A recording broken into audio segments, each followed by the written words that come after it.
the Fever were riding a 4-game win streak into this. They had at the time they were the 8th spot in the standings. So if before that game was played yesterday, if the season would have ended, they would have made the playoffs. Now the Chicago Sky are back in that spot, right? Mhm. But I think, Callie, there's room for both of these teams to potentially sneak into the playoffs. And I say that because I don't think right now the Dallas Wings are going to recover, right? Like Mhm. they've just lost so many games and Satu Sabli is not returning until after the Olympics. So I just don't know if they're going to have enough time to get better. And then sadly, the Atlanta Dream, Ryan Howard is out indefinitely. She got injured and I unfortunately and sadly I expect them to fall, right? Mhm. More. And so I think that creates a path for both the Fever and the Sky who are playing better basketball lately to maybe sneak in if they can create a little distance between some of those other teams that are struggling right now. They might be able to create enough distance to hold on to those spots. Yeah, I mean, I think momentum is so huge in the league, and so, like you mentioned, the Fever won a 4-game win streak.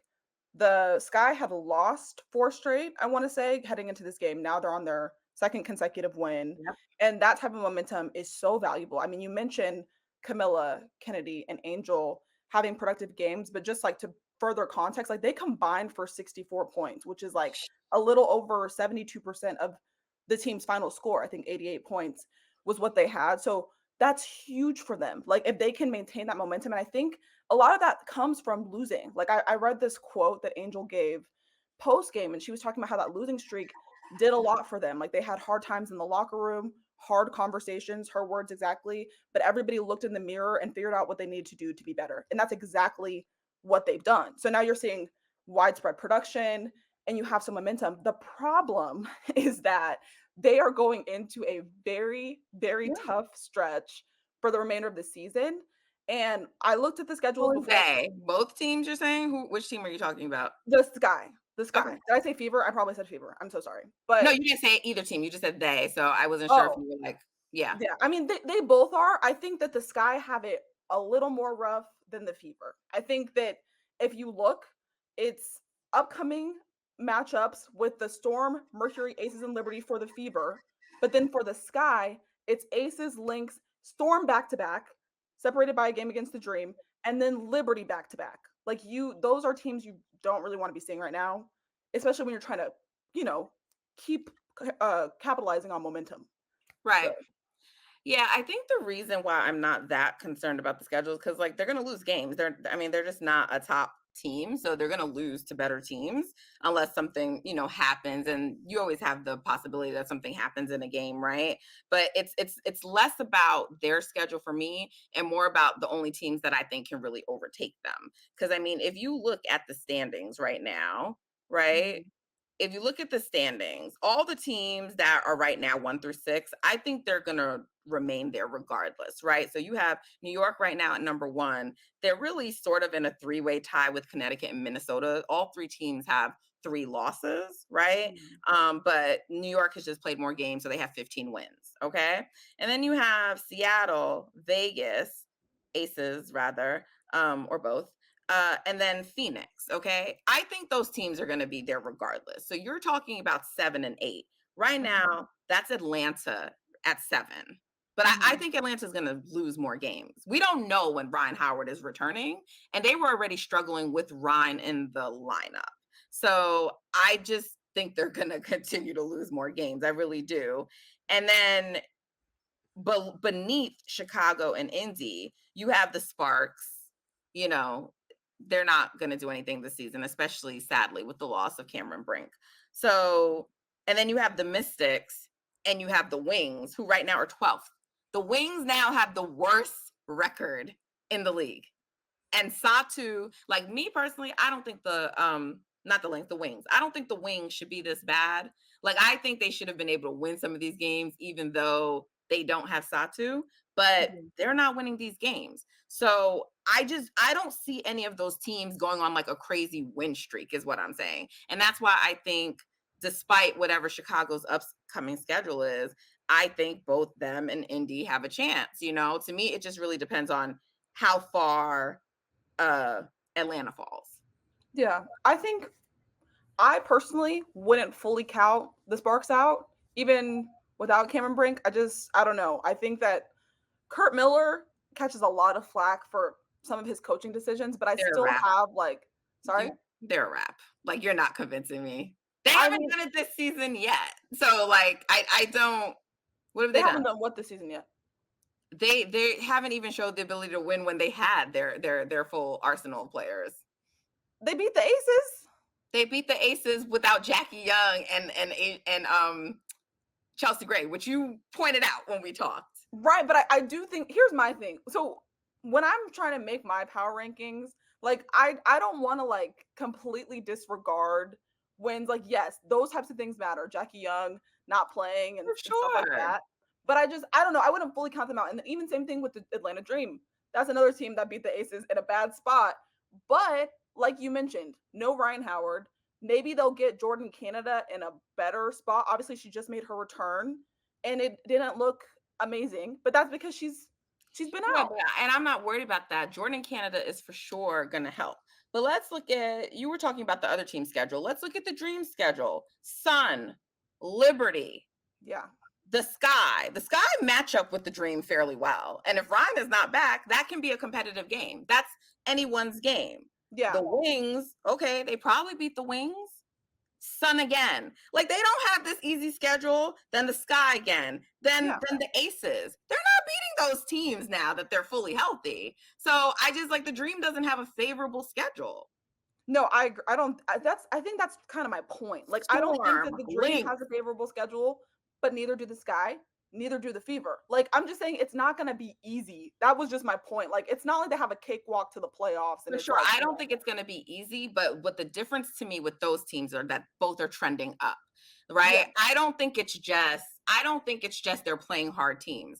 I think both teams are learning how to play better basketball. Whereas the Dream were not even playing good basketball when they had Ryan. They were they were a game behind 500 or 500 for most of the season. I think maybe only once this season they were like a couple of games above 500 because I write about it weekly in my power rankings. They go up, they go down, they go up, they go down, they lose one, so like they haven't shown any consistent sign of like we're trending upward. So for me, it's not just about their schedule. It's like I see both of the other two teams trending up. I see the Indiana Fever. I see Caitlin Clark and Aaliyah Boston developing as a dynamic duo the way that we all anticipated. I see Camila Cardoso and Angel Reese developing a bond on the court. I see Kennedy Carter starting now and having like a big impact. That's what I'm saying. So yeah. it's more I so think that both teams are sorry. trending out. Yeah, I think absolutely trending up is important and like playing well at the right time. And like that's what I was saying. Like the Sky are gaining momentum, they're playing better together and they're gonna keep winning. But I think when you are trying to maintain that positive trajectory, it helps to win. And that's what I'm trying to say. And they don't have a bunch of easy wins coming up on their schedule. That doesn't mean that it's going to like negatively impact their standings or their playoff whatever. But it's just I'm just saying like that's not going to help if you're trying to maintain momentum. So that's just an upcoming hurdle that the Fever and the Sky both need to face. And I think it's worse for the Fever, not in the terms of their strength of schedule coming up, but in terms of like the work that needs to be done. The Fever or the Sky? It's worse for the Fever in terms of what they need to do. The Sky are in a better spot right now in terms of the way they're playing with one another than the Fever. So the Fever. You think so? Why do you think that? You don't think this? Well, I mean, like I just said, you had 3 players combined for 72% of their like those are 3 players that are gelling well. That's great. They're playing well together. They're utilizing their stars in mostly the correct ways. Like if you have Camilla get into foul trouble, that's not ideal, and you're not going to be able to. You're saying the Sky, not the Fever. You're saying the Sky. That's okay. I don't know. You just said the Fever. Sorry, you just said the Fever are in a. Who's in the better position? Just so I'm clear. I said the Sky is in a better position in terms of how they're playing. Right now. Okay. And you asked me why I said that. Oh no, I was saying why do you think that about the Fever? I'm sorry, that's my bad. No. So why do you think the Fever in a worse position than the Sky?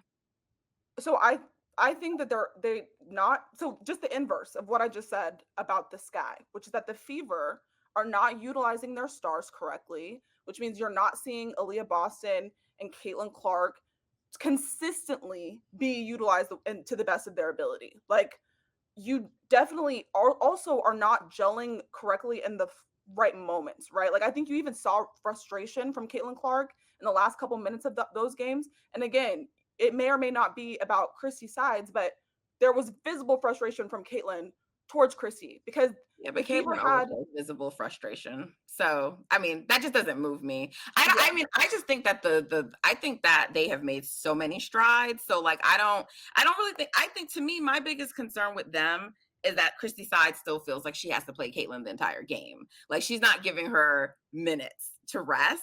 And I think that's problematic because you like she's young, yes, but you cannot play your best player the entire game, all game, every game. Like you can't do that.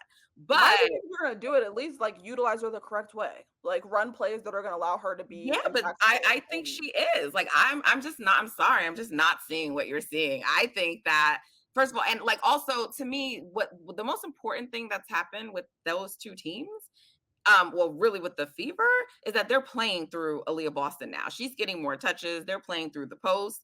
And when you do that, everything is gonna like happen the right way. Like Caitlin's setting everybody up, she's assisting. I know people get mad sometimes. They feel like, oh, Kelsey, fumbles, a pass from her. They're not all perfect passes. It's like a combination of the both.